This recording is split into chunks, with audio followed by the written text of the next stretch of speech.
Hello viewers, welcome to Mukherjee study centre. আজকের যে ছোট্ট বিষয়টি দেখুন, আমি ছোটবেলায় বন কাঁঠাল খেতাম। তাহলে বাক্যটির সঠিক ট্রান্সলেশন কি হবে, জাস্ট ব্যাখ্যা সহ আমি আপনাদের সামনে আলাপ আলোচনা করছি। দেখুন, প্রথমে বাক্য বিশ্লেষণ করছি বাক্যটিকে। আমি ছোটবেলায় বন কাঁঠাল খেতাম, অর্থাৎ বাক্যটিকে আমি মূলত চারটি অংশে বিভক্ত করেছি। এরপর দেখুন, এই বাক্যটিকে এই যে খেতাম, এই যে ক্রিয়াপদের রূপটা রয়েছে, তাহলে খেতাম মানে কি? দেখুন, আমি যদি বলি খেতাম, অর্থাৎ খেতাম মানে কিন্তু পাস্ট টেন্সের ঘটনা বোঝাচ্ছে। আবার যদি বলি খেয়েছিলাম, তাহলেও কিন্তু খেয়েছিলাম মানেও কিন্তু পাস্ট টেন্সের ঘটনা বোঝাচ্ছে। তাহলে খেতাম আর খেয়েছিলাম দুটোর মধ্যে পার্থক্য কি? দেখুন, খেতাম মানে হচ্ছে অতীতকালে একটা মাঝে মধ্যে বা প্রত্যহ ঘটনা বোঝানোর জন্য খেতাম ইত্যাদি অর্থকে প্রয়োগ করা হয়, যেখানে কিন্তু আমাদের ব্যবহার করা হয় উড অথবা ইউজড টু, অর্থাৎ অতীতকালের মাঝে মধ্যে ঘটনাকে প্রয়োগ করার জন্য উড ব্যবহার করি এবং প্রত্যহ ঘটনাকে প্রয়োগ করার জন্য ইউজ টুকে ব্যবহার করা হয়। কিন্তু যখন আমি বললাম খেয়েছিলাম, অর্থাৎ এটা কিন্তু হয়ে গেল কি, পুরোটাই হয়ে গেল পাস্ট ইনডেফিনাইট টেন্স, অর্থাৎ সাধারণ অতীতকাল। তাহলে দেখুন, এই যে খেতাম এবং খেয়েছিলাম এর দুটো সূত্র বা রুল কেমন হবে, দেখুন আমি আপনাদেরকে সূত্র সহকারে বিষয়টি ব্যাখ্যা করে দেখাচ্ছি।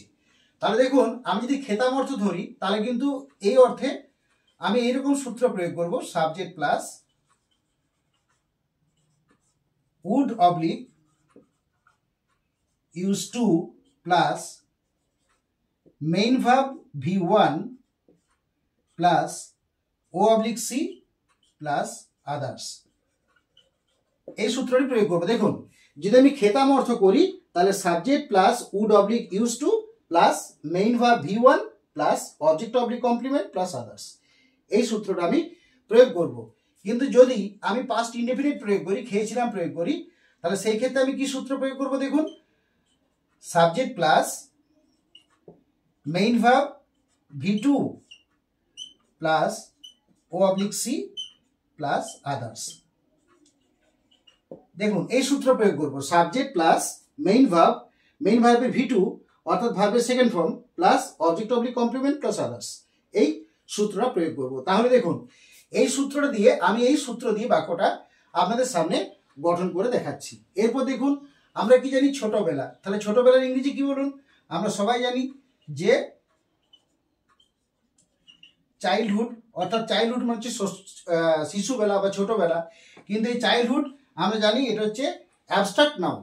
চাইল্ডহুড কিন্তু নাউনের মধ্যে পড়বে, অর্থাৎ চাইল্ডহুডটা অ্যাবস্ট্রাক্ট নাউনের মধ্যে পড়বে। এরপর দেখুন, এরপর তাহলে বাক্যটিকে ট্রান্সলেশন করলে কি হবে? দেখুন, আমি এই সূত্রটিকে ধরে বাক্যটিকে ট্রান্সলেশন করে আমি আপনাদের সামনে উপস্থাপন করার চেষ্টা করছি।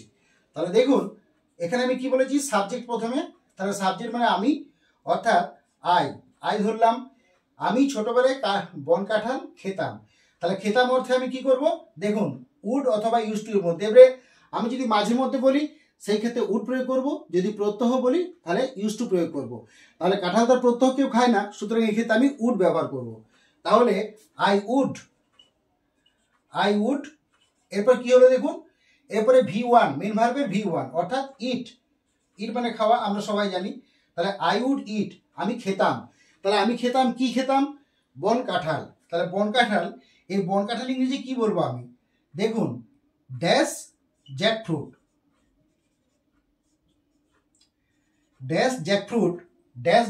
বন কাঁঠাল। তাহলে I would eat dash jackfruit, কখন খেতাম? ছোটবেলায়। তাহলে ছোটবেলায় ইংরেজি কি বলবো আমি?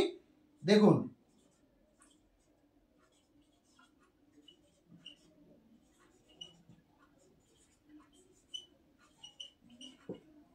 তাহলে I would eat dash jackfruit during my childhood. দেখুন, এখানে আমি যে জ্যাকফ্রুট মানে কাঁঠাল, অর্থাৎ পাকা অবস্থায় আমরা কাঁঠালকে জ্যাকফ্রুট বলি। তাহলে যদি আমি বলেছি এখানে আমি কি? বন কাঁঠাল। তাহলে বন কাঁঠাল অর্থে কি করব? আমি কি এখানে WILD ওয়াইল্ড মানে বন্য, তাহলে ওয়াইল্ড জ্যাকফ্রুট প্রয়োগ করব যে I would eat wild jackfruit during my childhood? কিন্তু না, আমি যদি ওয়াইল্ড প্রয়োগ করি তাহলে কিন্তু অর্থটা ভুল হয়ে যাবে। সুতরাং আমি এখানে কি করব? আমি এখানে করে দেব দেখুন monkey, I would eat monkey jackfruit, I would eat monkey jackfruit during my childhood. অর্থাৎ আমি আমার শিশুবেলাতে কি খেতাম? বন কাঁঠাল খেতাম। সবসময় মাথায় রাখবেন যে মাঙ্কি জ্যাকফ্রুট মানে হলো বন কাঁঠাল। অর্থাৎ আমরা যেগুলো সাধারণভাবে কাঁঠাল পাই সেগুলোকে বলা হয় জ্যাকফ্রুট, কিন্তু আমাদের বন্য এই যে বলা হয়েছে বন কাঁঠাল, বন কাঁঠাল বলে একটা কাঁঠাল হয়, সেই বন কাঁঠালটাকে কিন্তু ইংরেজিতে বলা হয় মাঙ্কি জ্যাকফ্রুট। সুতরাং সাধারণ অর্থে কাঁঠাল জ্যাকফ্রুট, আর বন কাঁঠাল অর্থে মাঙ্কি জ্যাকফ্রুট। আর আমরা তো প্রত্যেকেই জানি যে এঁচড়, এঁচড় শব্দের অর্থ আমরা তো প্রত্যেকেই জানি, সেটা হলো গ্রিন জ্যাকফ্রুট। দেখুন গ্রিন জ্যাকফ্রুট, গ্রিন জ্যাকফ্রুট। যখন কাঁচা অবস্থায় কাঁঠাল থাকে তখন এঁচড় বলা হয়, এঁচড় ইংরেজি হচ্ছে গ্রিন জ্যাকফ্রুট, গ্রিন জ্যাকফ্রুট। তাহলে দেখুন এইভাবে কিন্তু বাক্যটিকে আমি তৈরি করতে পারি যে I would eat monkey jackfruit during my childhood. এইভাবে বাক্যটা আমি তৈরি করতে পারি, এবং তার সঙ্গে আমি দেখিয়ে দিয়েছি যে পাস্ট ইনডিফিনিট অর্থাৎ উড এবং ইউজ টু প্রয়োগ কিভাবে হচ্ছে, এবং পাস্ট ইনডিফিনিট টেন্সে বাক্যটাকে তৈরি করলে কি হবে। যদিও এই বাক্যটি কিন্তু পাস্ট ইনডিফিনিট টেন্সে তৈরি করা যাবে না, এটা কি হলো অতীতের মাঝে মধ্যে ঘটনাকে নির্দেশ করার জন্য সেই সূত্র প্রয়োগ করে বাক্যটিকে আমি গঠন করলাম। এইভাবে কিন্তু আমি ছোটবেলায় বন কাঁঠাল খেতাম বাক্যটির সম্পূর্ণ ব্যাখ্যা সহ ট্রান্সলেশন আমি আপনাদের সামনে উপস্থাপন করার চেষ্টা করলাম। So finally thanks to everybody for watching my video. Thank you.